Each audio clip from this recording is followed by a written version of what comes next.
A new study reveals that baby boomers, individuals born in the late 1940s and 1950s, are enjoying longer lifespans compared to the previous generation. However, they are also facing a greater prevalence of health issues as they age. Hello, everyone. I am Goldie, your host for today. And I am Lakshan, your co host, and you are listening to episode 28 of Mind the Gen Gap podcast. What struck me whilst researching the decline in health among baby boomers is that their predecessors, despite living shorter lives, experienced better health overall. How strange. This is particularly notable given that they endured the challenges of World War II. In contrast, baby boomers have benefited from advancements in medicine and heightened awareness of healthy lifestyles, yet still face significant health issues. Today, the episode will be divided into two parts. Part one, what factors are contributing to this poor health? And two, what influence can younger generations have on the baby boomer cohort? Let's look at some data first. Researchers from UCL and the University of Oxford in the UK looked at the health data over 100,000 people aged 50 and older between the years 2004 and 2018 in England. The US, and overall in Europe. So they have essentially covered members from the silent and the baby boomer generations. They found that chronic diseases are becoming more common, especially when comparing people born between 1936 and 1945 to those born later between 55 and 59. Younger adults today are more likely to develop conditions like cancer, lung disease, heart problems, type 2 diabetes, and high cholesterol in comparison to earlier generations at the same age. Type 2 diabetes increased across all regions, but the biggest rises in cancer, heart disease, and high cholesterol were actually seen in England and Europe. Now, baby boomers and people in their 50s are 1.5 times more likely to face these health issues compared to those from older generations. Grip strength, which shows normally overall muscle health and aging, has decreased for both England and US. However, it either increased or stayed the same in Europe.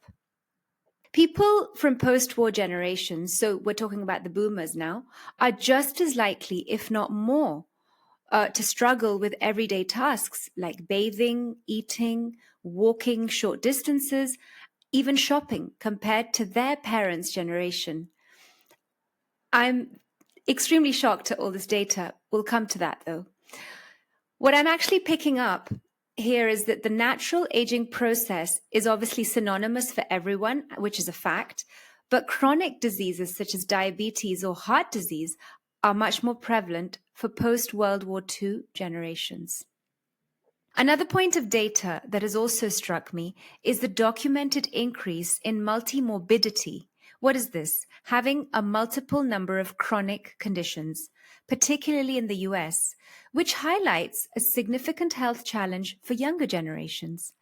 Having multimorbidity basically means having two or more chronic illnesses, for example, diabetes, heart disease, and depression at the same time. Most authors who have researched on this project refer to this as the generational health drift.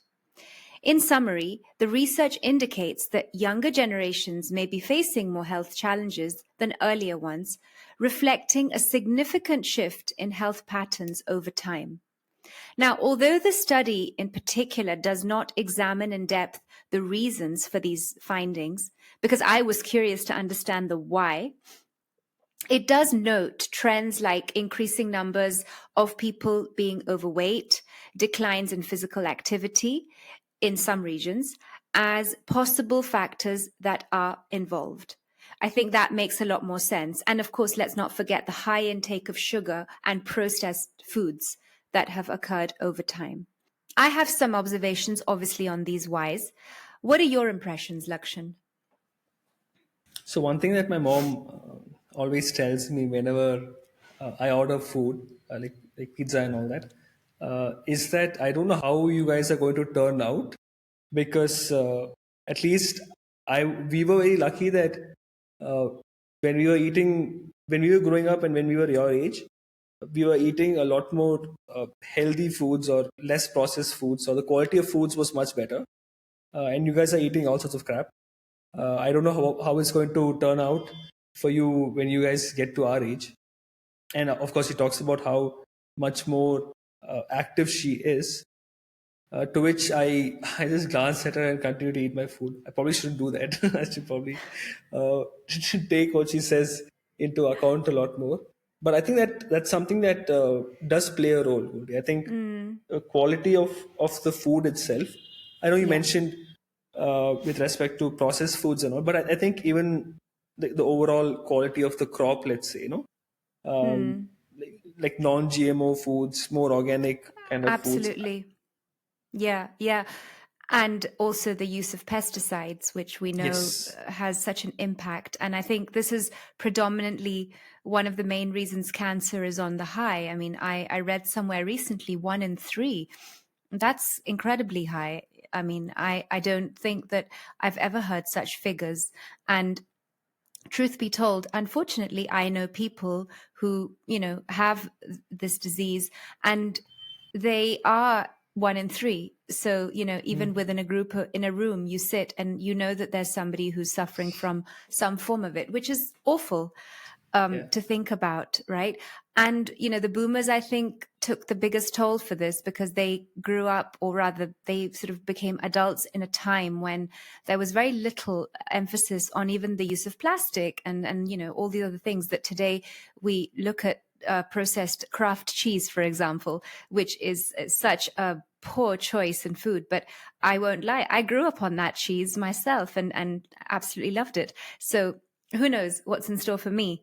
And I think that neatly brings us into part 2, because we know what's going on with the boomers. We're yet to see what's going to happen with Generation X, which is myself and closely behind. But what can younger generations do to contribute to this crisis with the baby boomer cohort?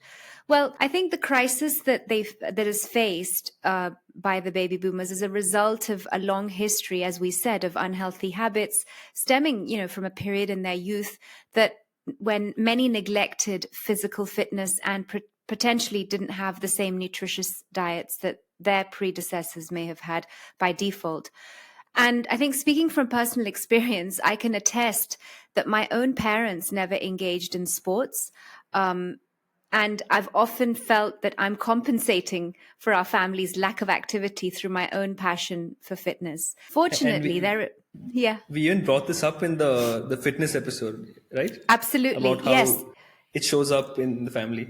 Yeah, exactly. I think that's a reference point here to go back, and if our listeners and viewers haven't watched Fitness Over Generations, it neatly parallels this episode today. Now, having heard so many morbid details and data that I've put across, there is a silver lining, fortunately. The fact is, chronic illnesses that affect boomers can often effectively be managed through a combination of healthier lifestyles and appropriate medical treatment, which we are all aware of. This is where I feel the younger generation, particularly Gen Z, can come into play. Many boomers with grandchildren are interacting with Gen Z daily. Obviously, we know this because I myself have Gen Z children. My parents are boomers, so I speak from my own story. Research also shows that grandchildren often have a more open and receptive relationship with their grandparents than even parents do. This dynamic can facilitate meaningful conversations about health and wellness. Younger generations can offer companionship, emotional support, to help combat the loneliness that's often felt, especially isolation that accompanies these health challenges. I've witnessed this firsthand in my own family. After just a couple of hours spent with grandmother, my son, he's not necessarily having her leap for joy, But there's certainly a noticeable shift in, in her mood after they've been together.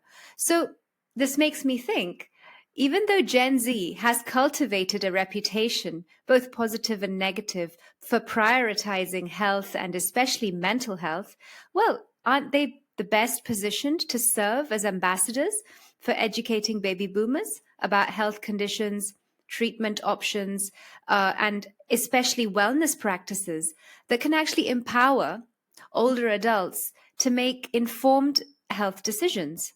In Madrid, for example, a government initiative allows volunteers to assist elderly residents with daily tasks such as grocery shopping, cooking, cleaning, and even transportation to medical appointments.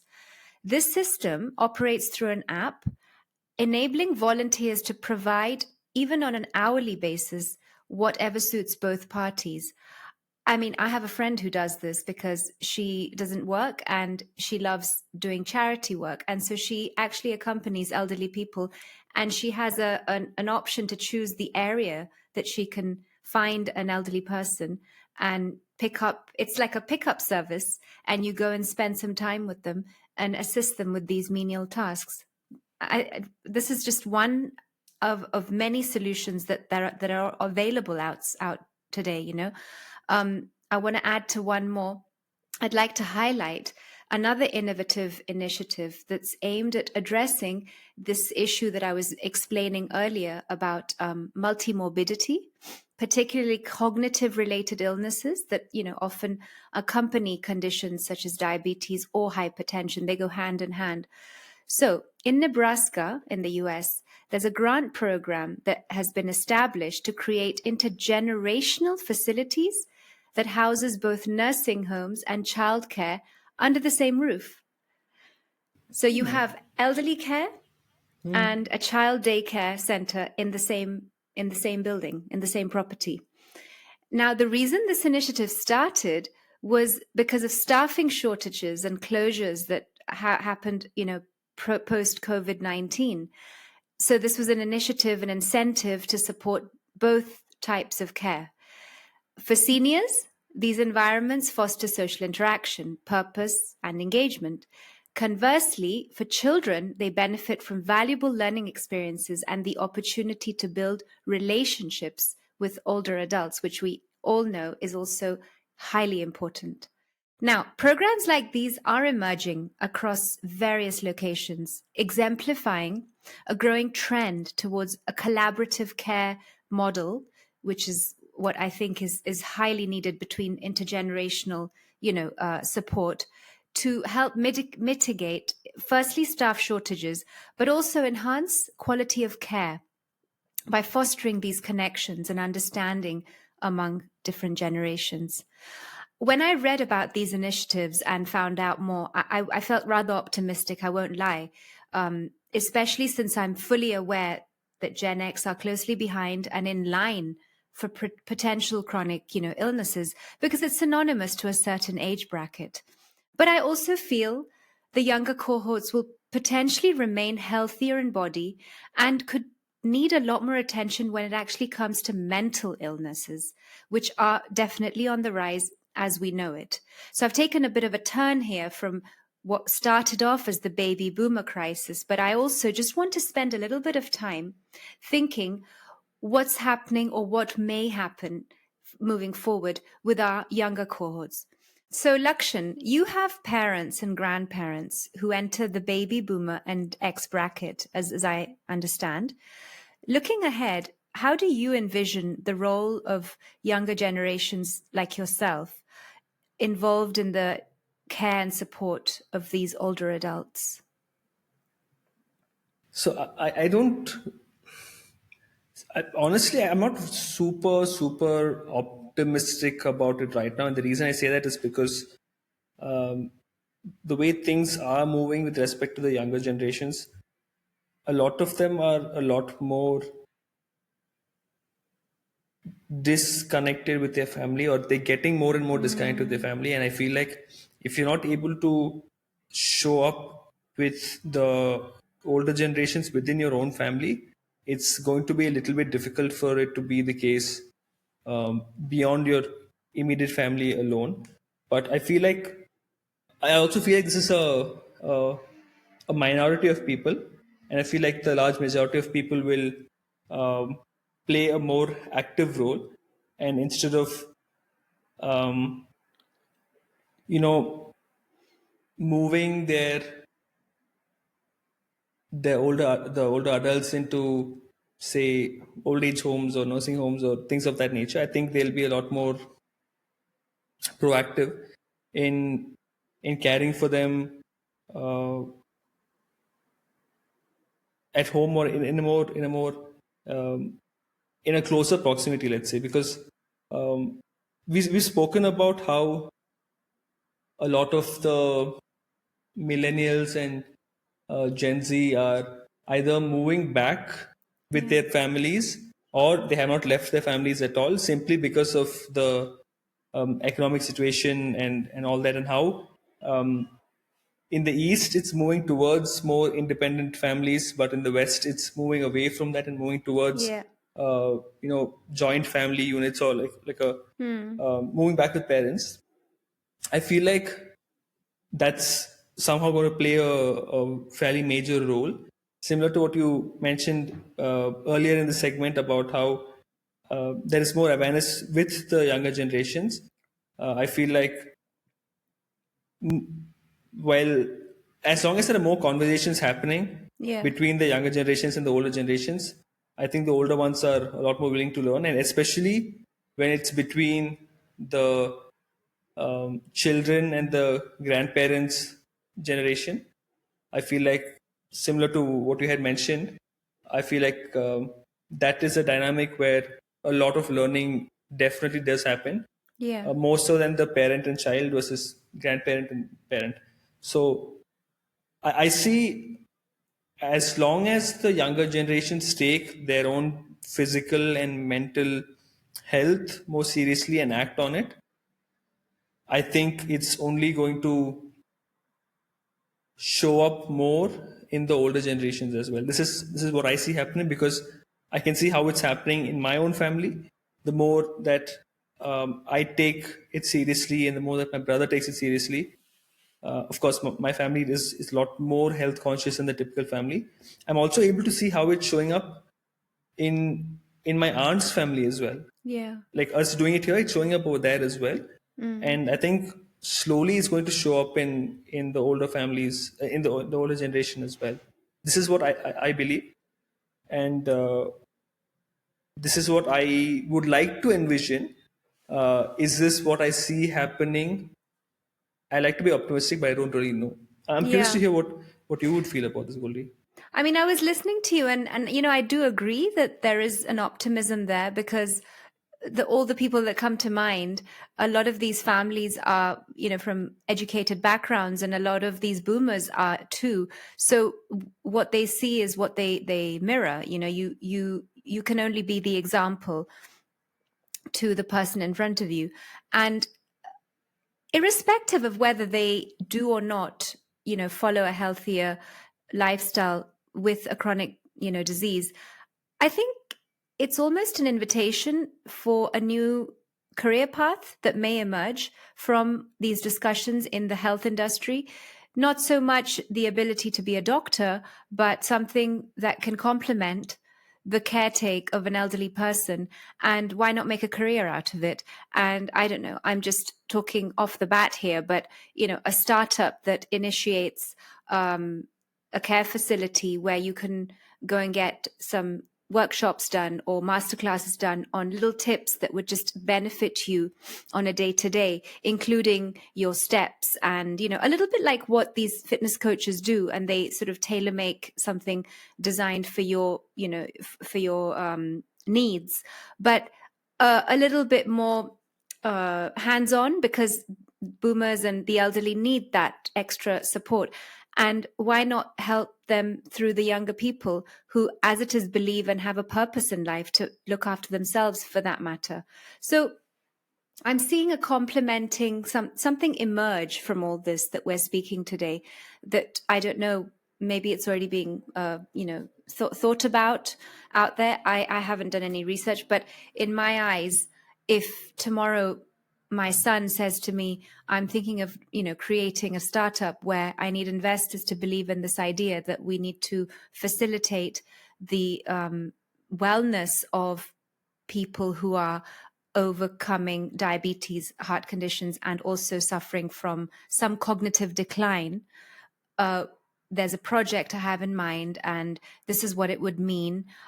I think it's a great idea to sort of support that sort of, initiative. So that's what comes to me, if I'm honest, because we can't take for granted that every family has the perfect, family child that will support the well-being. And you're right. I mean, things are changing, so we have to be in line with the change that's occurring.